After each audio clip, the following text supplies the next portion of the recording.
2024, November 27, Daily Bread. Passage, 1 Kings, chapter 6, verse 1 to 38. Key verse, verse 12, title, God desires more than a building. In the 480th year, after the people of Israel came out of the land of Egypt, in the 4th year of Solomon's reign over Israel, in the month of Ziv, which is the 2nd month, he began to build the house of the Lord. 1 de Forsten. The house that King Solomon built for the Lord was 60 cubits long, 20 cubits wide, and 30 cubits high. The vestibule in front of the nave of the house was 20 cubits long, equal to the width of the house, and 10 cubits deep in front of the house. And he made for the house windows with recessed frames. He also built a structure against the wall of the house, running around the walls of the house, both the nave and the inner sanctuary, and he made side chambers all around. The lowest story was 5 cubits broad, the middle one was 6 cubits broad, and the third was 7 cubits broad. For around the outside of the house he made offsets on the wall, in order that the supporting beams should not be inserted into the walls of the house. When the house was built, it was with stone prepared at the quarry, so that neither hammer nor axe nor any tool of iron was heard in the house while it was being built. The entrance for the lowest story was on the south side of the house, and one went up by stairs to the middle story, and from the middle story to the third. So he built the house and finished it, and he made the ceiling of the house of beams and planks of cedar. In bouwstenen up and busters, he built the structure against the whole house, 5 cubits high, and it was joined to the house with timbers of cedar. Now the word of the Lord came to Solomon. Concerning this house that you are building, if you will walk in my statutes and obey my rules and keep all my commandments and walk in them, then I will establish my word with you, which I spoke to David your father. And I will dwell among the children of Israel, and will not forsake my people Israel. So Solomon built the house and finished it.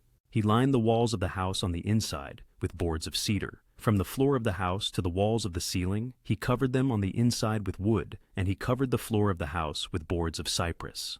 He built 20 cubits of the rear of the house with boards of cedar from the floor to the walls, and he built this within as an inner sanctuary, as the most holy place. The house, that is, the nave in front of the inner sanctuary, was 40 cubits long. The cedar within the house was carved in the form of gourds and open flowers. All was cedar, no stone was seen. The inner sanctuary he prepared in the innermost part of the house, to set there the ark of the covenant of the Lord. The inner sanctuary was 20 cubits long, 20 cubits wide, and 20 cubits high, and he overlaid it with pure gold. He also overlaid an altar of cedar, and Solomon overlaid the inside of the house with pure gold, and he drew chains of gold across in front of the inner sanctuary, and overlaid it with gold.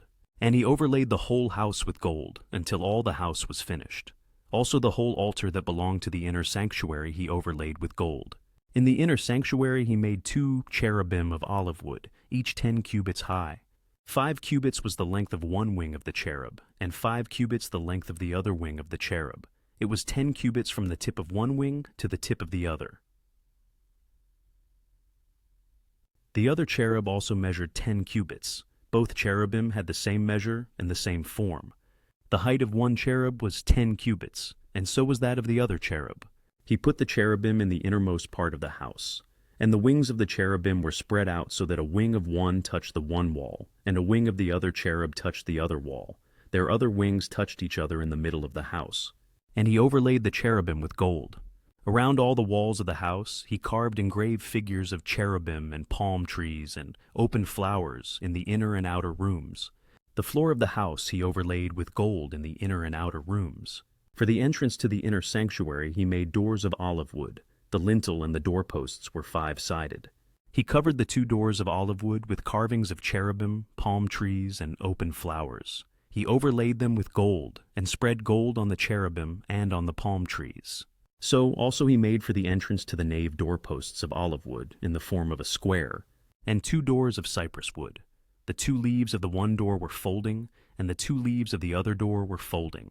On them he carved cherubim and palm trees and open flowers, and he overlaid them with gold evenly applied on the carved work. He built the inner court with 3 courses of cut stone and 1 course of cedar beams. In the 4th year, the foundation of the house of the Lord was laid, in the month of Ziv. And in the 11th year, in the month of Bul, which is the 8th month, the house was finished in all its parts and according to all its specifications. He was 7 years in building it. Daily Bread Message. 480 years after God brought the Israelites out of Egypt, King Solomon began to build the temple of the Lord.